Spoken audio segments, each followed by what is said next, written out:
Hi friends, welcome to my channel. Finally నేను Kedarnath trip అయితే complete చేశాను. ఈ వీడియోలో మీకు నేను కేదార్నాథ్ ఎలా ట్రావెల్ చేయాలి, ఎక్కడ స్టే చేయాలి, ఏ ట్రావెల్స్‌తో బుక్ చేసుకోవాలి అండ్ నా ట్రావెల్ ఎక్స్‌పీరియన్స్ మీతో షేర్ చేసుకోబోతున్నాను. Let's begin our video. Day 1 మా జర్నీ విశాఖపట్నం నుంచి ఢిల్లీకి అయితే స్టార్ట్ అయ్యింది. ఓన్లీ టైమ్ సేవ్ చేయడం కోసమే మేము ఫ్లైట్స్ బుక్ చేసుకున్నాము. లెస్ ప్రైస్‌లో ట్రావెల్ చేయాలనుకుంటే బై ట్రైన్ కూడా ఢిల్లీ రీచ్ అవ్వచ్చు. ఢిల్లీ నైట్ 10:30కి అయితే రీచ్ అయ్యాము. అక్కడి నుంచి మేము బుక్ చేసుకున్న హోటల్‌కి అయితే వెళ్ళి నైట్ అక్కడే స్టే చేసాము. అండ్ రేపు మార్నింగ్ 7:30కి అయితే మేము బుక్ చేసుకున్న ట్రావెల్స్ నుంచి క్యాబ్ అయితే మా కోసం రాబోతుంది. క్యాబ్ అయితే ఆన్ టైమ్ వచ్చింది. అండ్ మేము బుక్ చేసుకున్న ట్రావెల్స్ వచ్చి కింగ్ హిల్స్. వీళ్ళ డీటెయిల్స్ మీకు నేను డిస్క్రిప్షన్‌లో ఇస్తాను చూడండి. ఢిల్లీ నుంచి స్టార్ట్ అయ్యి హరిద్వార్ అయితే వెళ్ళాము. హరిద్వార్ వెళ్ళాక మాకు అలొకేట్ చేసిన హోటల్లో లగేజ్ అన్నీ పెట్టేసి అక్కడి నుంచి గంగా స్నానం కోసం, గంగా హారతి చూడడం కోసం హరికిపొడి అనే ప్లేస్కి అయితే వెళ్ళాము. హరికిపొడికి వచ్చాక గంగా నదిలో స్నానం చేయడానికి అయితే వెళ్ళాము. ఇక్కడ గంగా నది చాలా వేగంగా ప్రవహిస్తుంది. వాటర్ కూడా చాలా క్లియర్గా కనబడుతుంది. అండ్ మిట్ట మధ్యాహ్నం కూడా వాటర్ చాలా చల్లగా ఉంది. ఇక్కడ స్నానం కంప్లీట్ చేసుకొని గంగా హారతి చూడడానికి అయితే వెళ్ళాము. గంగా హారతి హరిద్వార్లో తప్పకుండా చూడాలి. మేము అక్కడికి వెళ్ళిన 30 మినిట్స్లో లక్షల్లో జనాలు అయితే వచ్చి చేరుకున్నారు. గంగా నదికి హారతి ఇచ్చే ముందు ఆ చుట్టుపక్కల ఉన్న లైట్స్ అన్ని ఆఫ్ చేసి గంగా నదికి అయితే హారతిస్తారు. చాలా అందంగా కనబడుతుంది. ఢిల్లీ నుంచి కేదార్నాథ్ ట్రావెల్ చేసే ప్రతి ఒక్కరు కూడా ఈ గంగా హారతిని అయితే అస్సలు మిస్ కాకండి. హరిద్వార్ నుంచి రుద్రప్రయాగ్కి వెళ్తున్నాము. రుద్రప్రయాగ్కి వెళ్ళే మధ్యలోనే మీకు దేవప్రయాగ్ వస్తుంది. దేవప్రయాగ్ ప్రతి ఒక్కరు చూడాల్సిన ఒక బ్యూటిఫుల్ ప్లేస్. మనం ఇన్స్టా స్టోరీల్లో, యూట్యూబ్ షార్ట్స్లో చూసిన దానికన్నా రియల్లో చాలా అందంగా ఉంటుంది. బట్ ఇక్కడికి వెళ్ళాలంటే మీరు ఒక చిన్న ట్రెక్, డౌన్ ట్రెక్ చేయాలి. అండ్ ఆఫ్ కోర్స్ రిటర్న్ వచ్చినప్పుడు అప్ ట్రెక్ కూడా చేయాల్సి వస్తుంది. మీరు పైనుంచి చూస్తే ఆ ఏరియల్ వ్యూ చాలా అందంగా ఉంటుంది. భగీరథ, అలకనంద నదులు కలిసి గంగా నదిగా ఏర్పడతాయి. కిందకి వెళ్ళి చూస్తే అలకనంద నది చాలా స్మూత్గా, స్లోగా వెళ్తూ ఉంటుంది. భగీరథ నది చాలా ఫాస్ట్గా, హెవీ నాయిస్ చేసుకుంటూ వెళ్తూ ఉంటుంది. ఇలా రెండు నదులు కలిసి గంగా నదిగా ఏర్పడతాయి. దేవప్రయాగ్ కంప్లీట్ చేసుకొని మాకు అలొకేట్ చేసిన రిసార్ట్కి అయితే వెళ్ళిపోయాము. నెక్స్ట్ డే ఎర్లీ మార్నింగ్ 3 o'clockకి మేము సోన్ ప్రయాగ్కి స్టార్ట్ అవ్వాలి కేదార్నాథ్ ట్రెక్ కోసం. అందుకని ఎర్లీగా రిసార్ట్కి అయితే వచ్చేసాం. అండ్ మాకు అలొకేట్ చేసిన రిసార్ట్ ఇది. ఎటు చూసినా మీకు హిమాలయాస్ కనబడుతూనే ఉంటాయి. అండ్ టెంపరేచర్ కూడా చాలా కోల్డ్ ఉంటుంది. అండ్ మేము స్టే చేసిన వాటిలో one of the best resort ఇది ఈ ఎంటైర్ స్టేలో. హోటల్ చెక్అవుట్ చేసిన తర్వాత ఎర్లీ మార్నింగ్ 3:30కి కేదార్నాథ్ అయితే స్టార్ట్ అయ్యాము. మన క్యాబ్ గౌరీకుండ్ వరకు మాత్రమే ఎలా ఉంది. అక్కడి నుంచి సెక్యూరిటీ చెక్ కోసం, వెరిఫికేషన్ కోసం నడుచుకుంటూ అయితే వెళ్ళాలి. Once security check and verification అయిపోయిన తర్వాత మనకి జీప్స్ అవైలబుల్ ఉంటాయి. ఆ జీప్స్లో ఎక్కి మనం కేదార్నాథ్ ట్రెక్కింగ్ ఏరియా వరకు అయితే జీప్స్లో వెళ్ళాల్సి ఉంటుంది. జీప్లో వెళ్ళేటప్పుడు ఈచ్ పర్సన్కి 50 రూపీస్ అయితే ఛార్జ్ చేస్తారు. ట్రెక్కింగ్ ఏరియా రీచ్ అయినాక కేదార్నాథ్ 16 కిలోమీటర్స్ అని ఉంటుంది. సో ఇది చూసి అస్సలు మోసపోవద్దు. ఫిజికల్గా మీకు మోర్ దెన్ 25 కిలోమీటర్స్ ఉంటుంది. సో అక్కడికి వెళ్ళినాక మీకు గుర్రాల్లో వెళ్ళాలంటే గుర్రాలు కూడా అవైలబుల్ ఉంటాయి. బట్ బార్గెనింగ్ అయితే పక్కాగా చేయాలి. గవర్నమెంట్ గుర్రాలు కూడా అవైలబుల్ ఉంటాయి. బట్ అవి మనకి స్లాట్స్ దొరకవు.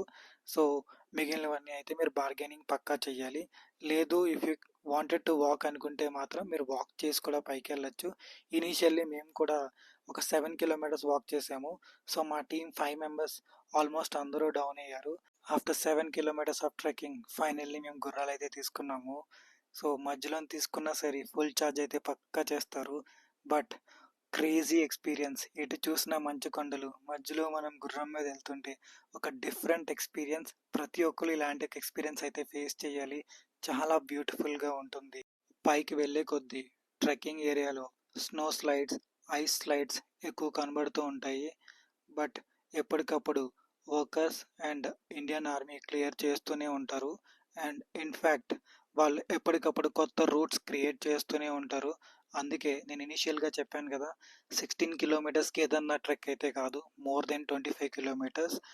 ఇన్ఫ్యాక్ట్ కొన్ని ఏరియాల్లో అయితే మనం ఆ స్నో మీదే నడుచుకుంటూ వెళ్ళాల్సి వస్తుంది. So it's a different experience. ప్రతి ఒక్కరు వచ్చి చూడాల్సిన ఒక ఎక్స్పీరియన్స్. మార్నింగ్ అంతా ట్రెక్ చేసి మధ్యలో గుర్రాలు తీసుకొని finally Kedarnath meeting point reach అయ్యేసరికి నైట్ 8 అయితే అయ్యింది. మీటింగ్ పాయింట్ రీచ్ అయినాక మా టూర్ మేనేజర్ అయితే మా దగ్గరికి వచ్చి మా నైట్ స్టే టెంట్స్లో అయితే అలొకేట్ చేశాడు.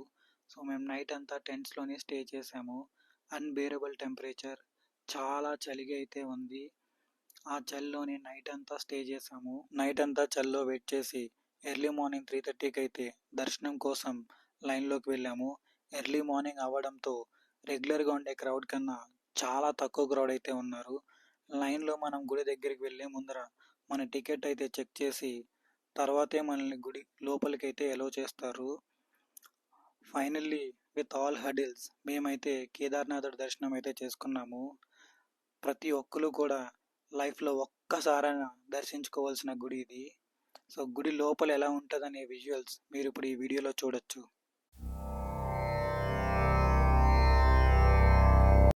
ఫైనల్లీ కేదార్నాథుడి దర్శనం అయితే కంప్లీట్ చేసుకున్నాము. మా దర్శనం అయితే చాలా బాగా అయింది. బయట విపరీతమైన చలి ఉన్నా సరే లోపల ఎటువంటి చలి అనిపించదు. దర్శనం కంప్లీట్ చేసుకుని బయటకు వచ్చిన తర్వాత గుడికి ఎడమ వైపున కొంచెం పైన కాలభైరవుడి గుడి ఉంటుంది. అక్కడికైతే వెళ్ళి దర్శనం చేసుకోవాలి. బట్ చలికి తట్టుకోలేక మేమైతే అది స్కిప్ చేసాము. ఆ తర్వాత అక్కడి నుంచి డైరెక్ట్గా కిందకి ట్రెక్ చేయడం అయితే మొదలుపెట్టాము. కిందకు వచ్చేటప్పుడు గుర్రాలు అయితే తీసుకోకుండా మేమే ట్రెక్ చేసుకుంటూ వచ్చాము. కిందకు వచ్చిన తర్వాత మాకు అలొకేట్ చేసిన టెంట్స్ ఉన్న ప్లేస్ చమోలి రీచ్ అవ్వడానికి 3 అవర్స్ అయితే టైం పట్టింది. నైట్ అంతా ఇక్కడే స్టే చేసి నెక్స్ట్ డే మార్నింగ్ తుంగనాథ్ చంద్రశిలాకి అయితే మేము వెళ్ళవలసింది. బట్ టీం అంతా ట్రెక్ చేసి రావడం వల్ల అందరూ అలసిపోయారు. అందువల్ల మేము తుంగనాథ్ అండ్ చంద్రశిల స్కిప్ అయితే చేశాము. మీరు ఎవరైనా ప్లాన్ చేస్తే కేదార్నాథ్ ట్రెక్ తర్వాత కన్ఫామ్గా ఒకరోజు అయితే రెస్ట్ ప్లాన్ చేసుకోండి. సో దానివల్ల మీరు మాలా అయితే ఏ ప్లేస్ కూడా స్కిప్ చేయకుండా ఉండొచ్చు.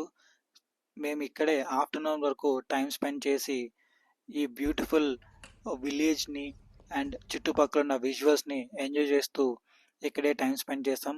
తర్వాత ఇక్కడి నుంచి మన నెక్స్ట్ డెస్టినేషన్కి అయితే స్టార్ట్ అయ్యాము. చమోలి నుంచి బద్రీనాథ్ అయితే స్టార్ట్ అయ్యాము. బద్రీనాథ్ వచ్చిన తర్వాత టెంపుల్ దర్శనం కోసం అయితే లైన్లో నుంచున్నాము. లైన్ అయితే 3 కిలోమీటర్ల దూరం వరకు ఉంది. రెగ్యులర్గా ఉండే క్రౌడ్ కన్నా చాలా ఎక్కువగా అయితే ఉన్నారు. సో ఆ లైన్లో నుంచి ఫైనల్లీ బద్రీనాథుడి దర్శనం అయితే కంప్లీట్ చేసుకున్నాము. మా దర్శనం అయితే చాలా బ్యూటిఫుల్గా అయ్యింది. బద్రీనాథ్ని భూలోక వైకుంఠం అని పిలుస్తారు. అండ్ టెంపుల్ లోపల ఎలా ఉంటాయనే విజువల్స్ అయితే మీరు ఇప్పుడు ఈ వీడియోలో చూడండి.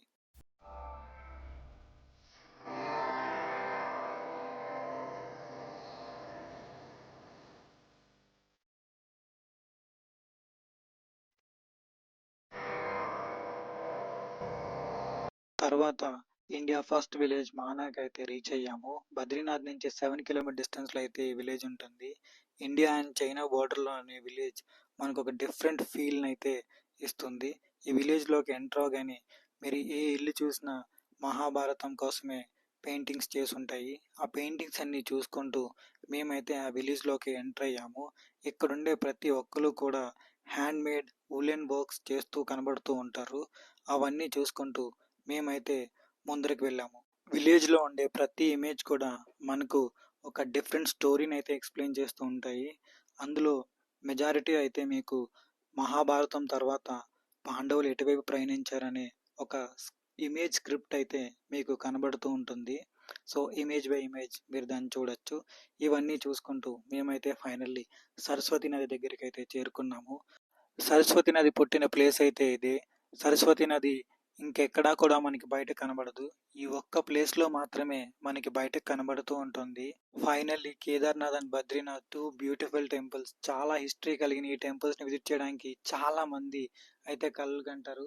మేమైతే ఈ టెంపుల్స్ని విజిట్ చేసి కంప్లీట్ చేసి విత్ లాట్స్ ఆఫ్ మెమరీస్ మేమైతే ఢిల్లీకి స్టార్ట్ అయ్యాము. ఢిల్లీ రీచ్ అయిన తర్వాత మా ఫ్లైట్ అయితే లేట్ ఈవినింగ్ ఉండడంతో మేమైతే ఇండియా గేట్ విజిట్ చేసి అక్కడి నుంచి తిరిగి ఎయిర్పోర్ట్కి అయితే రీచ్ అయ్యాము.